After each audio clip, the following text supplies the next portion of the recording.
Jadi kalian ada 3 yang harus ditelaah oleh kalian. Yang pertama, kalian harus memahami proses masuk dan berkembangnya agama Hindu-Buddha ke Indonesia. Yang kedua, nanti setelah kalian memahami, kalian harus bisa menjelaskan keempat teori masuknya agama Hindu-Buddha ke Indonesia.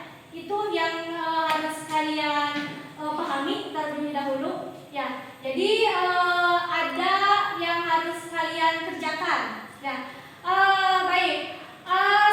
Ibu tadi sudah menerangkan alur tujuan pembelajarannya. Nah, karena kita akan menganalisis sebuah video, nah, di mana nanti kalian akan menganalisis keempat teori masuknya agama dan kebudayaan Hindu-Buddha ke Indonesia. Baik, kalian utarakan saja apa yang ada di dalam benak kalian. Ibu mau ngasih pertanyaan seperti ini. Apa yang kalian tahu? Bukan berarti kalian paham ya, ini mah tahu ya. Karena kan kita mah Islam ya. Ya karena materinya Hindu-Buddha ya. Ya nah, kalian juga harus membahas agama Hindu-Buddha. Baik. Apa yang kalian tahu? Apa itu agama Hindu? Apa itu agama Buddha? Boleh ada yang tahu mungkin? Oke, oleh Irma, suaranya yang lantang. Agama Hindu tempat ibadahnya di pura, sementara agama Buddha tempat ibadahnya di wihara. Oke, sip, bagus. Terima kasih Neng Irma. Ada lagi yang kalian ketahui tentang agama Hindu dan agama Buddha? Coba selain Irma, ada lagi? Ada lagi yang tahu? Mungkin Neng Siti silakan. Agama Hindu yang terlintas saja di benak Neng Siti. Agama Hindu apa? Agama Buddha apa? Tadi mah Irma menyebutkannya itu dari segi tempat ibadah. Bisa? Ada yang lain mungkin? Silakan deh. Agama Hindu apa? Agama Buddha apa? Hindu merupakan agama paling tua, Bu. Oh, Hindu merupakan agama paling tua. Menurut sains. Menurut? Oh, Buddha, Bu.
kelompok dulu ya.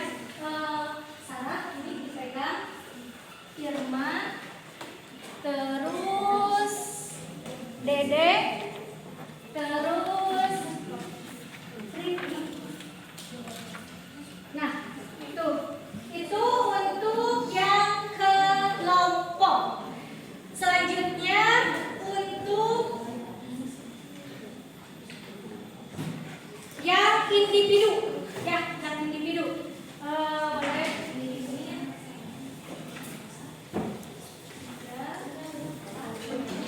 Lima ada, sudah. Dua, tiga, empat, lima.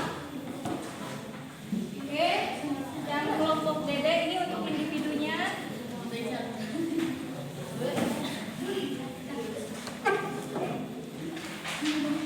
Jadi kan dia waktu.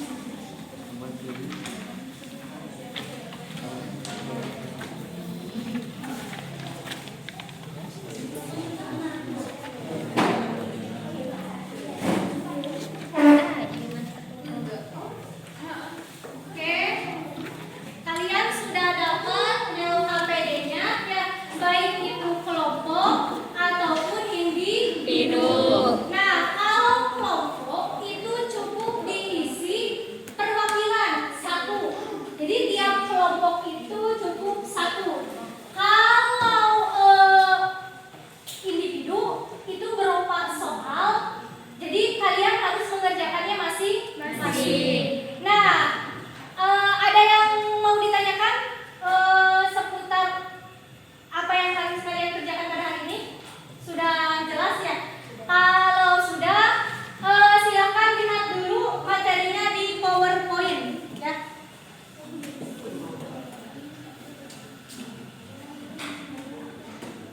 Nah, ini judulnya ya, proses masuk dan berkembangnya agama Hindu-Buddha ke Indonesia. Ini judulnya. Tetapi yang harus dianalisis oleh kalian yang ini. Ya.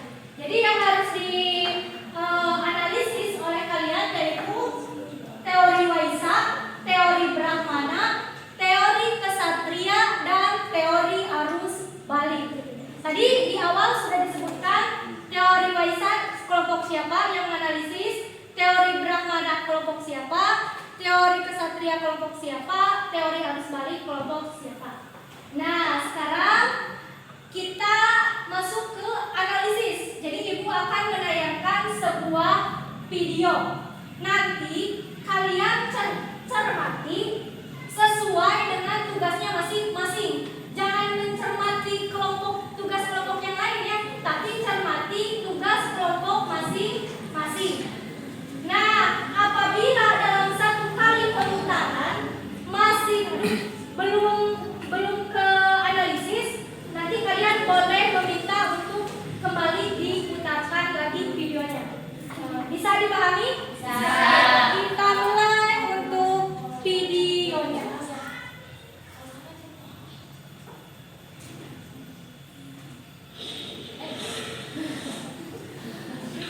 Yo guys, jumpa lagi di Sonic Indonesia. Pada episode kali ini kita bakalan membahas mengenai proses masuknya agama Hindu dan Buddha ke Indonesia. Bagaimana agama Hindu dan Buddha bisa masuk dan menyebar di Indonesia? Untuk menjawab pertanyaan tersebut, kurang lebih ada 4 teori yang dapat menjelaskannya guys. Teori-teori tersebut adalah teori Brahmana, teori Kesatria, teori Waisya, dan teori arus balik.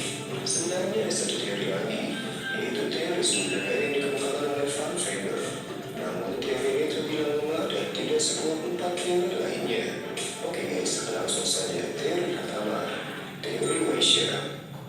Teori yang dikemukakan oleh N.J. Crowley ini menyebutkan bahwa golongan Waisya atau pedagang lah yang berperan aktif menyebarkan agama Hindu dan Buddha di Indonesia.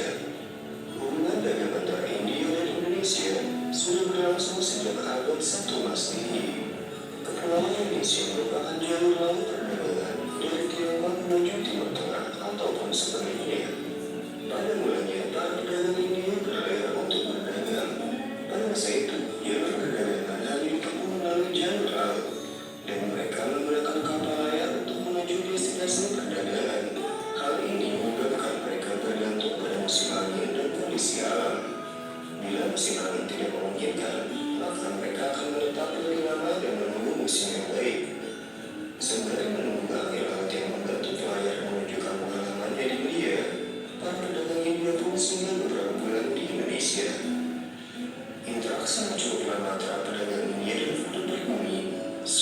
berlangsung turut mempengaruhi sistem kepercayaan masyarakat kita yang masih memegang kepercayaan animisme dan dinamisme. Para pedagang tersebut memperkenalkan agama Hindu maupun Buddha ke masyarakat pribumi. Para pedagang tersebut juga banyak yang melakukan perkawinan dengan penduduk pribumi. Dan melalui perkawinan tersebut, mereka memperkenalkan kebudayaan India yang kental dengan agama Hindu. Meskipun teori ini cukup kuat, namun juga ada beberapa sanggahannya guys. Yang pertama adalah golongan Waisya ini tidak dapat menguasai bahasa Sanskerta dan huruf Pallawa, di mana bahasa dan huruf tersebut digunakan pada kitab Veda. Kitab Veda hanya mampu dibaca oleh golongan Brahmana. Sanggahan kedua mengenai pusat-pusat kebudayaan berupa kerajaan Hindu, khususnya yang ada di Pulau Jawa. Jika disebarkan oleh para pedagang, maka seharusnya pusat kebudayaan Hindu dan Buddha ada di pesisir. Namun fakta menunjukkan kerajaan Hindu letaknya di pedalaman Pulau Jawa. Teori Brahmana. Teori ini dikemukakan oleh Joseph van Leur.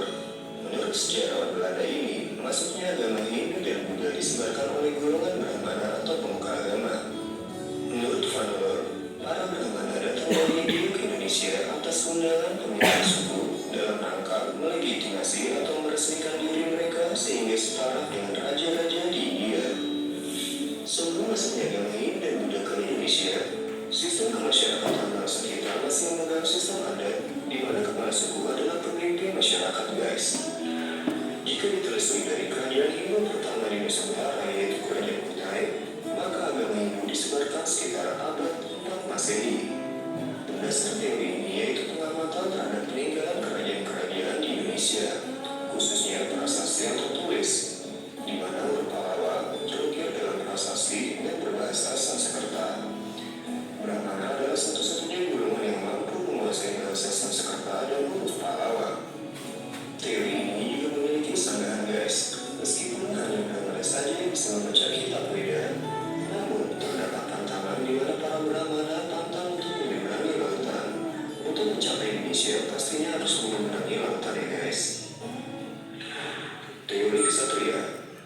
Teori ini didukung oleh Frederick David Cambos, Ramesh Chandra Majumdar, dan J.L. Mons. Menurut teori ini, golongan ksatria atau bangsa rendah yang menyebarkan agama Hindu dan Buddha di Indonesia. Teori ini mengacu pada konflik antar kerajaan di India pada masa lampau. Peperangan yang terjadi di antara kerajaan-kerajaan tersebut menimbulkan pihak yang menang ataupun kalah. Raja dan prajurit yang kalah biasanya terusir dari wilayah kerajaannya, dan kemudian mereka menjauh dari wilayah sengketa. Golongan ksatria tersebut diduga mendirikan koloni baru di Asia Tenggara hingga ke Indonesia. Kelemahan teori ini yaitu selama ini belum ada ahli yang dapat menemukan bukti-bukti yang menunjukkan adanya ekspansi dari prajurit-prajurit India ke kepulauan Indonesia. Teori arus balik. Teori yang dikemukakan oleh Bosch dan George Kulinis ini menyebutkan bahwa orang Indonesia yang berperan aktif menyebarkan agama Hindu dan Buddha. Mengapa demikian? Orang-orang Indonesia mempunyai kepentingan untuk datang ke India dalam rangka mempelajari dan memperdalam agama Hindu dan Buddha.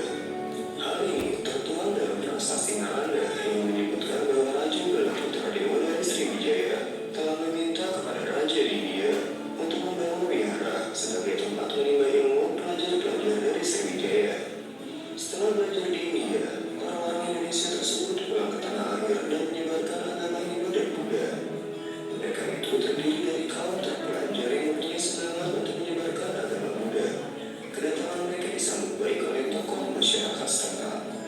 Demikianlah pembahasan mengenai proses masuk dan berkembangnya agama Hindu dan Buddha di Indonesia. Semoga dapat bermanfaat bagi kita semua. Sampai bertemu di episode berikutnya. Akhir kata, salam jas merah. Dan sekali-kali meninggalkan sejarah.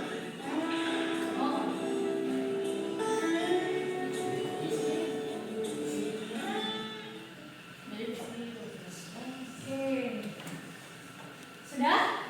Atau mau lagi? Atau yang kelima jas merah? Jangan sekali-kali melupakan sejarah. Atau mau diulang lagi mungkin? Bagian saya mau diulang lagi. Bagian teori Waisa mau diulang lagi? Oke, sembari tadi ada yang bilang dari kelompok Sarah, saya mau ulang lagi. Nanti sembari sampai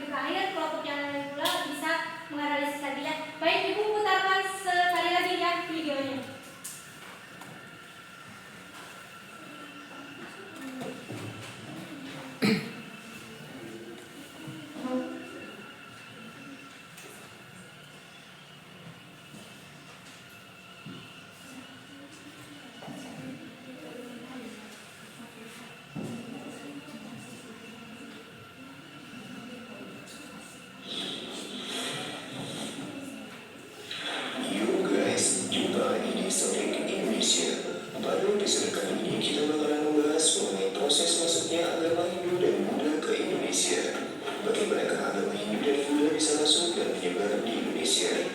Untuk menjawab pertanyaan tersebut, kurang lebih ada 4 teori yang dapat menjelaskan nih guys. Teori-teori tersebut adalah teori Brahmana, teori kesatria, teori Vaishya, dan teori arus balik. Sebenarnya ada satu teori lagi, yaitu teori Sunda yang dikemukakan oleh Frank Weber. Namun teori ini terbilang lemah dan tidak sekuat 4 teori lainnya. Oke guys, langsung saja teori pertama, teori Vaishya. Teori yang dikemukakan oleh N.J. Cromini menyebutkan bahwa golongan Vaishya atau pedagang yang berperan aktif menyebarkan agama Hindu dan Buddha di Indonesia. Hubungan dagang antara India dan Indonesia sudah berlangsung sejak abad 1 Masehi. Kepulauan Indonesia merupakan jalur laut perdagangan dari Tiongkok menuju Timur Tengah ataupun sebaliknya. Pada mulanya, para pedagang India berlayar untuk berdagang. Pada masa itu, jalur perdagangan hanya ditempuh melalui jalur laut, dan mereka menggunakan kapal air untuk menuju destinasi perdagangan. Hal ini menyebabkan mereka bergantung pada musim angin dan kondisi alam. Bila musim angin tidak memungkinkan, maka mereka akan menetap lebih lama dan menunggu musim yang baik. Sembari menunggu angin laut yang membantu pelayar menuju kampung halamannya di India, para pedagang India pun singgah beberapa bulan di Indonesia. Interaksi yang cukup lama antara pedagang India dan penduduk pribumi secara tidak langsung turut mempengaruhi sistem kepercayaan masyarakat kita yang masih memegang kepercayaan animisme dan dinamisme. Para pedagang tersebut memperkenalkan agama Hindu maupun Buddha ke masyarakat pribumi. Para pedagang tersebut juga banyak yang melakukan perkawinan dengan penduduk pribumi, dan melalui perkawinan tersebut mereka memperkenalkan kebudayaan India yang kental dengan agama Hindu. Meskipun teori ini cukup kuat, namun juga ada beberapa kesalahannya guys. Yang pertama adalah golongan Vaishya ini tidak dapat menguasai bahasa Sanskerta dan huruf Pallawa, di mana bahasa dan huruf tersebut digunakan pada kitab Veda. Kitab Veda hanya mampu dibaca oleh golongan Brahmana. Kesalahan kedua mengenai pusat-pusat kebudayaan berupa kerajaan Hindu, khususnya yang ada di Pulau Jawa. Jika disebarkan oleh para pedagang, maka seharusnya pusat kebudayaan Hindu dan Buddha ada di pesisir. Namun, fakta menunjukkan kerajaan Hindu letaknya di pedalaman Pulau Jawa. Teori Brahmana. Teori ini dikemukakan oleh J. Stefan Lohr. Menurut sejarah Belanda ini, masuknya agama Hindu dan Buddha disebarkan oleh golongan Brahmana atau pemuka agama. Menurut Van Lohr, para Brahmana datang dari India ke Indonesia atas undangan pemimpin suku dalam rangka melegitimasi atau meresmikan diri mereka sehingga sepakat dengan raja-raja di India. Sebelum masuknya agama Hindu dan Buddha ke Indonesia, sistem kemasyarakatan bangsa kita masih memegang sistem adat, di mana kepala suku adalah pemimpin masyarakat guys. Jika ditelusuri dari kerajaan Hindu pertama di Nusantara yaitu Kerajaan Kutai, maka agama Hindu disebarkan sekitar abad 4 Masehi. Berdasar teori ini yaitu pengamatan terhadap peninggalan kerajaan-kerajaan di Indonesia, khususnya prasasti yang tertulis, di mana huruf Pallawa terukir dalam prasasti dan berbahasa Sanskerta. Brahmana adalah satu-satunya golongan yang mampu menguasai bahasa Sanskerta dan huruf Pallawa. Teori ini juga memiliki sanggahan guys, meskipun hanya Brahmana saja yang bisa membaca kitab Veda, namun terdapat tantangan di mana para Brahmana tantang untuk menyeberangi lautan. Untuk mencapai Indonesia pastinya harus menyeberangi lautan ya guys. Teori kesatria. Teori ini didukung oleh Franklin David Carnose, Ramesh Chandra Majumdar, dan J.L. Mons. Menurut teori ini, golongan kesatria atau bangsawan yang menyebarkan agama Hindu dan Buddha di Indonesia. Teori ini mengacu pada konflik antar kerajaan di India pada masa lampau. Peperangan yang terjadi di antara kerajaan-kerajaan tersebut menimbulkan pihak yang menang ataupun kalah. Raja dan prajurit yang kalah biasanya terusir dari wilayah kerajaannya, dan kemudian mereka menjauh dari wilayah sengketa. Golongan kesatria tersebut diduga mendirikan koloni baru di Asia Tenggara hingga ke Indonesia. Kelemahan teori ini yaitu selama ini belum ada ahli yang dapat menemukan bukti-bukti yang menunjukkan adanya ekspansi dari prajurit-prajurit India ke Kepulauan Indonesia. Teori arus balik. Teori yang dikemukakan oleh Bosch dan George Couderis ini menyebutkan bahwa orang Indonesia yang berperan aktif menyebarkan agama Hindu dan Buddha. Mengapa demikian?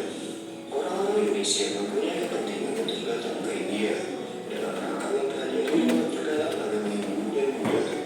Hal ini tertuang dalam prasasti Nalanda yang menyebutkan bahwa Raja Balaputra Dewa dari Sriwijaya telah meminta kepada Raja India untuk membangun wihara sebagai tempat menimba ilmu pelajar-pelajar dari Sriwijaya.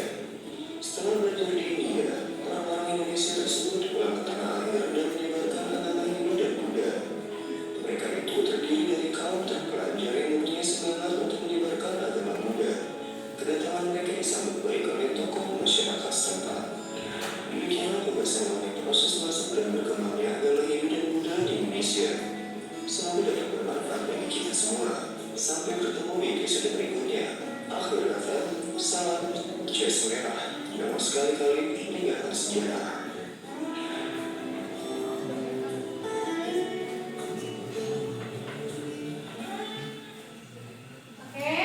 Sudah 2 kali ya diputar videonya. Untuk langkah selanjutnya silakan kalian kerjakan LKPD yang kelompok dulu. Ya, silakan kalian diskusi dengan teman sebangkunya, dengan teman kelompoknya. Silakan kalian tuliskan dalam LKPD yang kelompok hasil dari analisis yang kalian telah pahami atau yang kalian cerna dari video tersebut. Silakan. Nanti Ibu kasih waktu ya, karena mungkin tidak bisa menunggu sampai kalian beres. Ya, setidaknya nanti Ibu ada instruksi. Kalau misalkan kata Ibu sudah cukup, kalian silakan presentasikan, maka kalian presentasikan. Tetapi yang mempresentasikannya siapa saja? Ya, tidak usah ketua kelompok, siapa saja yang mau. Silakan kalian dimulai untuk bekerja kelompok.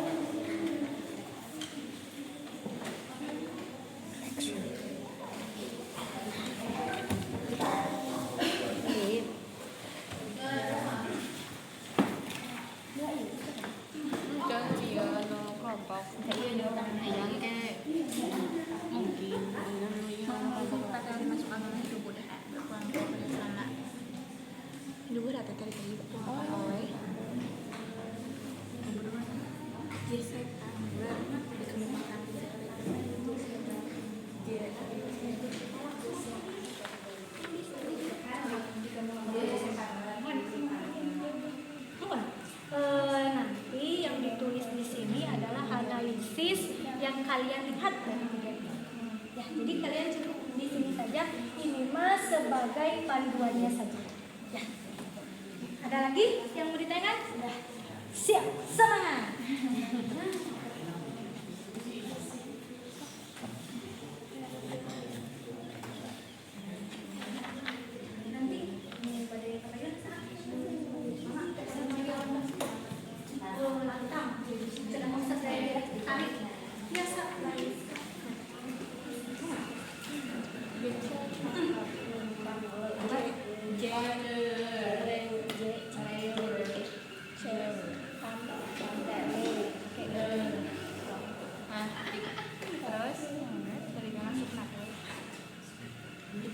Agama kan terus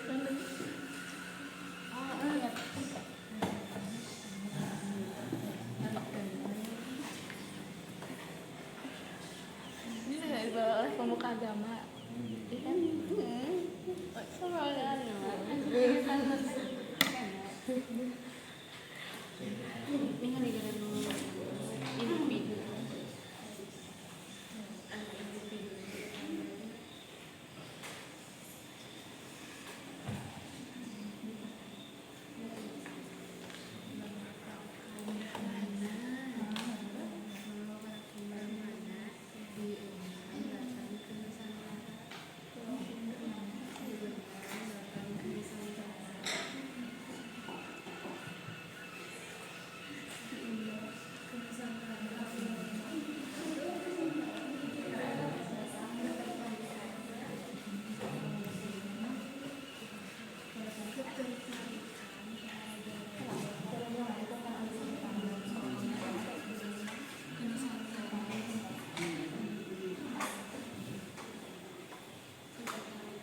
Next langsung nomor 2.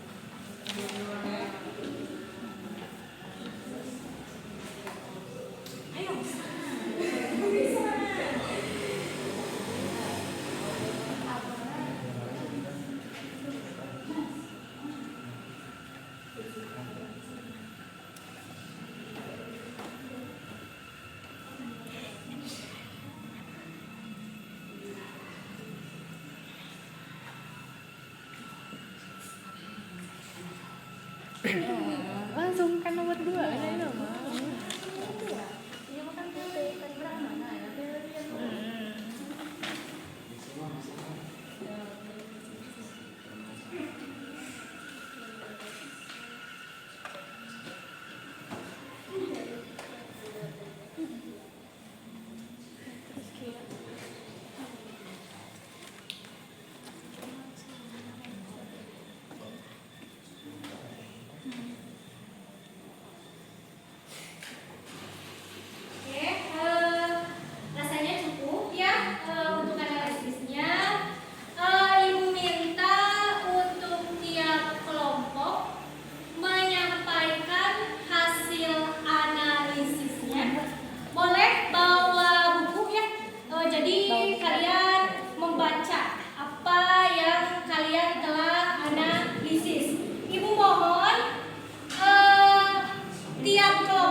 ajaran agama Hindu-Buddha dibawa oleh kaum pedagang atau golongan Waisa.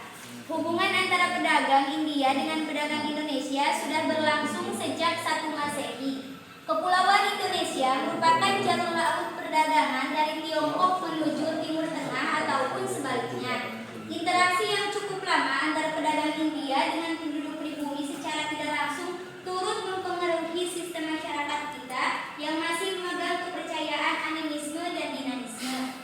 Dan para pedagang juga banyak yang melakukan perkawinan dengan masyarakat pribumi sehingga terjadi ajaran teori Waisa. Demikian presentasi yang bisa saya sampaikan. Mohon maaf apabila ada kekurangan. Wassalamualaikum warahmatullahi wabarakatuh.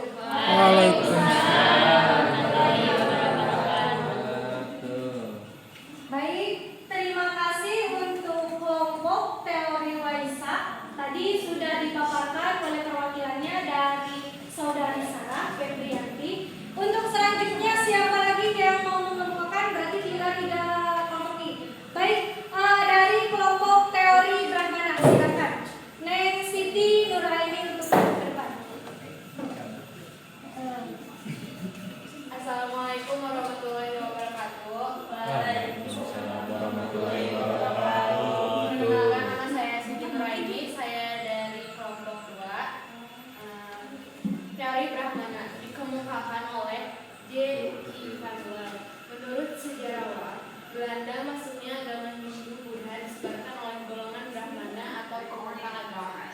Menurut Van Leeuwen, para Brahmana ini datang dari India ke Indonesia atas undangan pemimpin suku dalam rangka melegitimasi atau meresmikan diri mereka sehingga setara dengan raja-raja di India.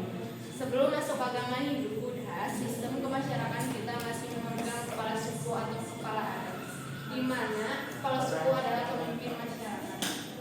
Jika ditelusuri dari kerajaan Hindu pertama di Nusantara adalah kerajaan Kutai, maka agama Hindu di Nusantara disebarkan sekitar abad 4 Masehi. Berdasarkan teori ini, pengamatan terhadap peninggalan kerajaan di Indonesia, khususnya prasasti yang tertulis di mana berupa lawat ukir dalam prasasti dengan berbahasa Sanskerta, di mana golongan Brahmana adalah salah satu golongan yang dapat membaca huruf Pallawa dan bahasa Sanskerta.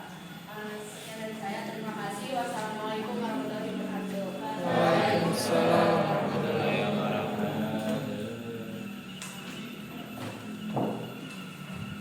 Baik, terima kasih untuk kelompok teori Brahmana. Selanjutnya silakan dari kelompok siapa yang akan membacakan hasil analisisnya? Silakan Saudari Diana dari kelompok teori Kesatria.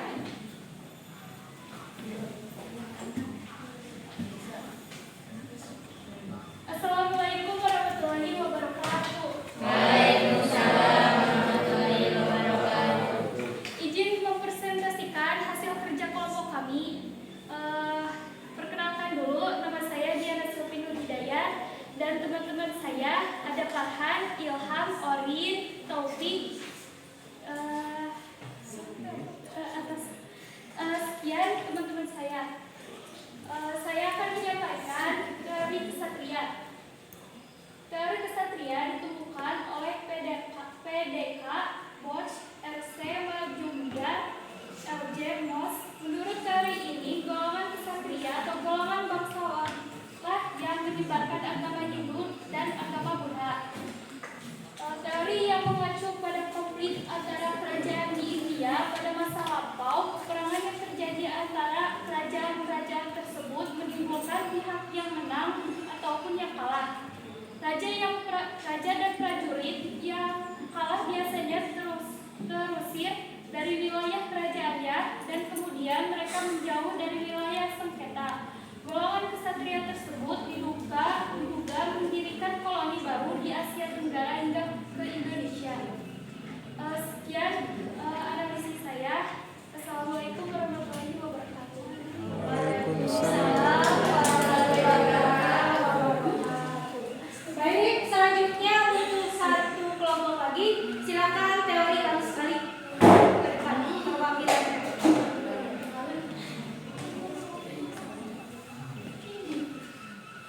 Assalamualaikum warahmatullahi wabarakatuh.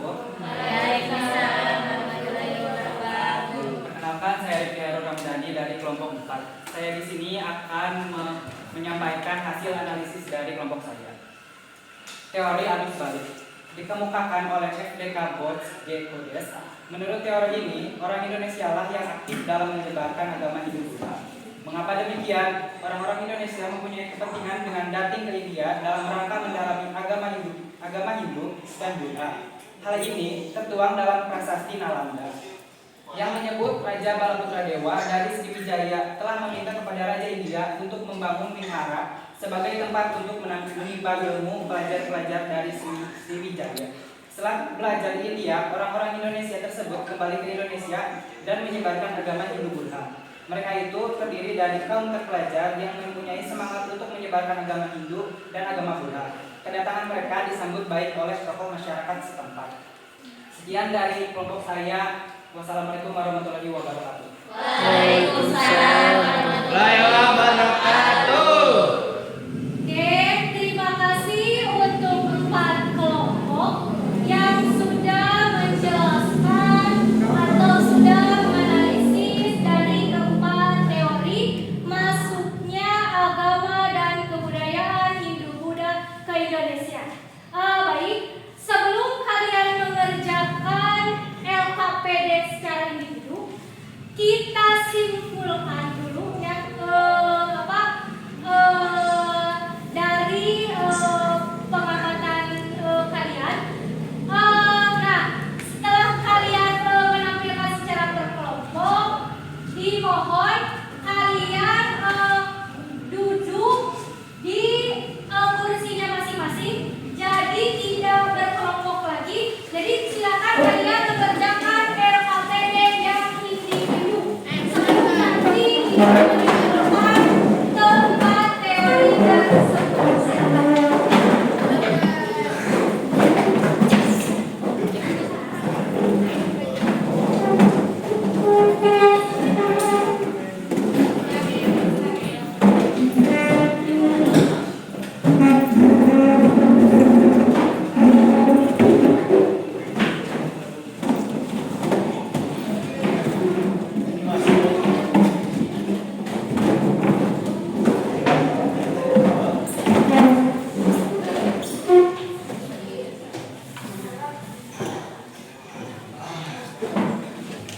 Oke, sudah.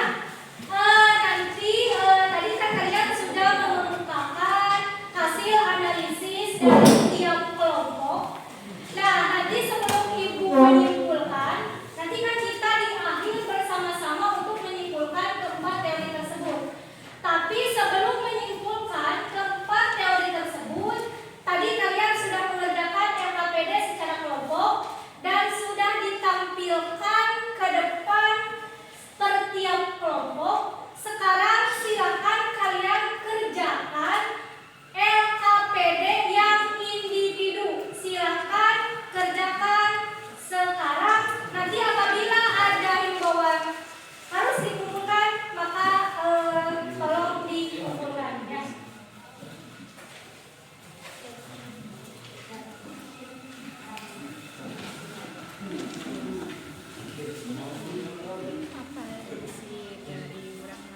Oh, di sini isinya. Ya. Oh, bukan di kertas lembar. Kirain.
Tidak perlu ketua kelompoknya saja, siapa saja. Nah, nanti yang dibacakan oleh kalian itu sesuai yang dikerjakan kalian secara individu. Kan di sana kalau individu semuanya harus kalian kerjakan. Ya. Baik, coba sekali lagi kesimpulan atau simpulan dari keempat teori. Empat teori tentang masuknya agama dan kebudayaan Hindu-Buddha itu ada 4 teori. Yang pertama teori Waisa, yang kedua teori Brahmana, yang ketiga teori Kesatria, dan yang keempat teori arus balik. Ibu minta satu saja, atau nanti satu orang saja dari teori Waisa. Coba sebutkan apa itu teori Waisa dari pekerjaan LKPD individu. Boleh, Nek Sarah? Teori Waisa yaitu teori yang menyebutkan bahwa para pedagang yang beragama Hindu-Buddha penyebar utama agama tersebut di Nusantara. Oke, jadi teori Waisa itu disebarkan oleh kaum pedagang atau napi golongan pedagang. Ada yang mengemukakan teori Waisa? Siapa? NJ Krom. E.J. Krom. Jadi sekali lagi, teori Waisa itu menyebutkan bahwa agama Hindu-Buddha masuk ke Indonesia dibawa oleh kaum pedagang. Dan itu dikemukakan atau nabi yang mengemukakan yaitu N.J. Krom. Baik, itu teori Waisa. Yang kedua, teori Brahmana. Silakan. Oke, Brahmana teh tadi kelompok Brahmana teh Irma ya. Coba Irma, teori Brahmana apa?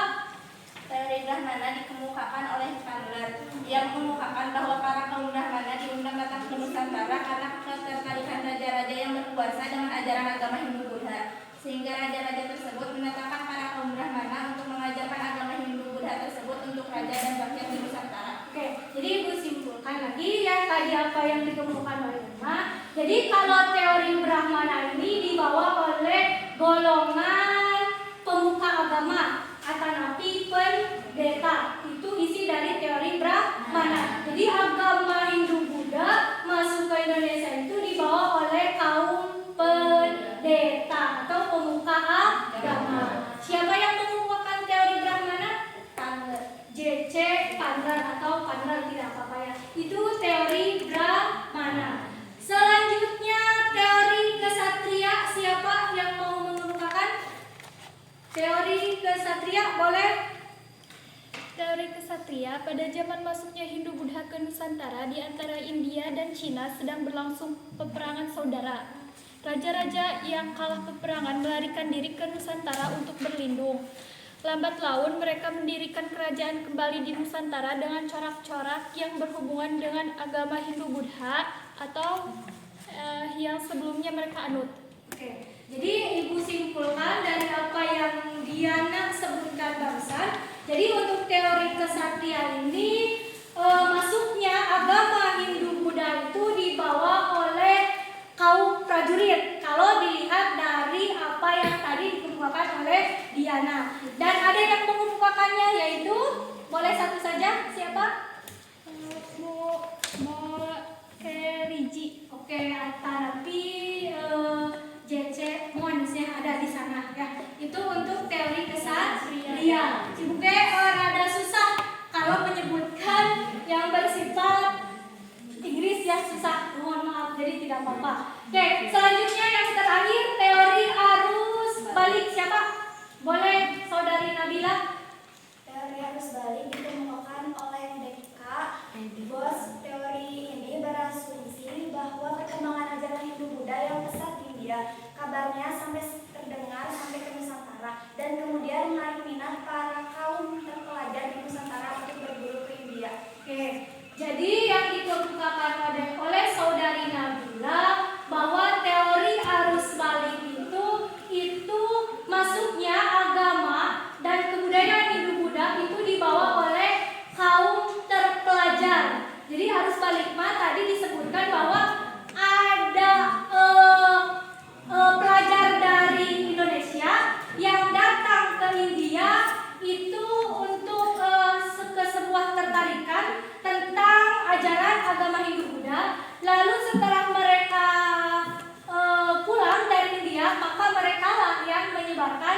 agama Hindu Buddha. Baik, terima kasih untuk kali ini sudah terselesaikan ya analisis dari keempat teori masuknya agama dan kebudayaan Hindu Buddha ke Indonesia.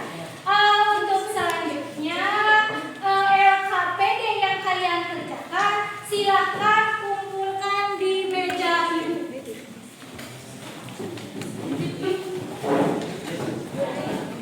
Oleh perwakilan yang kumpulkan.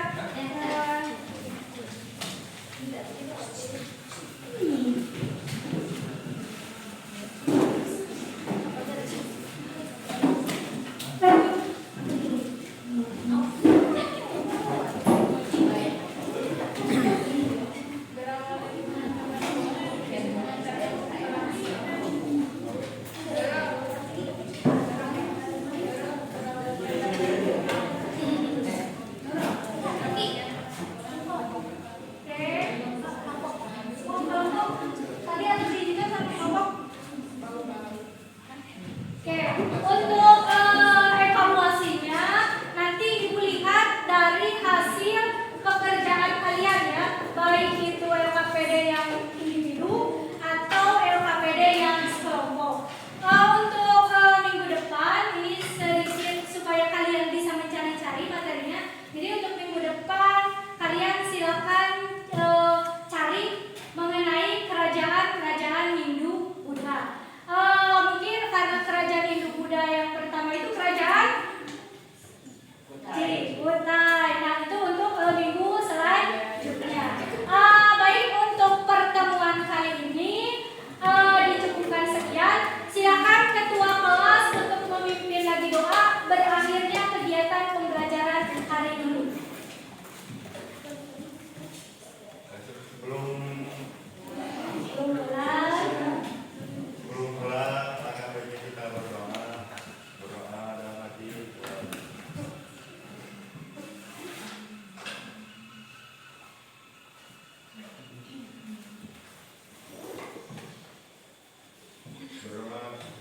Oke, sekian untuk pertemuan kali ini. Mohon maaf apabila banyak kekurangan. Wabillahi taufiq wal hidayah. Wassalamualaikum warahmatullahi wabarakatuh.